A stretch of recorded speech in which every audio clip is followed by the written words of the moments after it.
Hey everyone, and welcome to the Workiz Academy, where we'll be walking you through the different aspects of the product. You've now set up your Workiz account.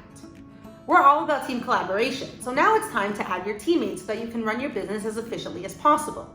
You'll be able to quickly assign jobs to your techs, and your team will be able to communicate with each other and with your clients. Your team will be completely in sync so that you can provide the best possible service. Let's click on the Team tab. Once you have all your team members added, this is where you'll be able to see everyone.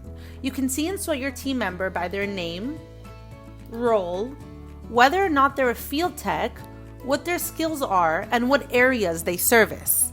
This will help you later on when you're scheduling a job so that techs are assigned according to their service locations and skill sets. You can also search for a specific tech by name in the search bar. Another option is to filter your list up here by role, user type, and metro area, so that you only see the ones in your chosen category. To invite a new team member, I'm going to click on Add New up here. I'll select whether the new person will be a Workiz user or whether it's a subcontractor I work with. A user is an employee, whereas a subcontractor is a freelance or independent contractor. Now I'm going to input my text information. I'll click on permission level to select the amount of access the user has to my account. You can change or edit the different permission levels per role. We'll get to that in just a moment. For now, I'm going to click on tech. I've added a field tech, so I'll choose yes where asked, and finally whether or not I want to be able to track his location. Once I send the team member the invitation to join, I'll be taken to the user page.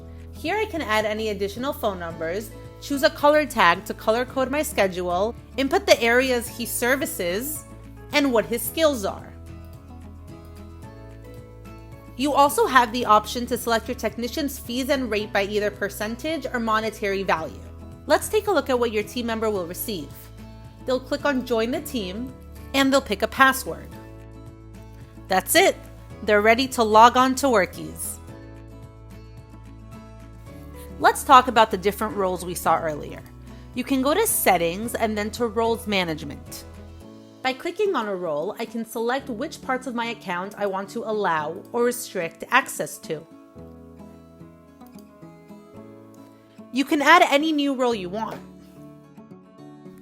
So let's look at my tech role. I want my techs to only be able to add jobs, charge credit cards, and view job history. So I'll allow those and restrict everything else. I can also allow or restrict access to my reports or by metro areas, users, and status. You have full control over your account and your team. Workiz, like life, is better together. So start adding your teammates so that you can get the most out of your Workiz account and keep your business running as smoothly as possible.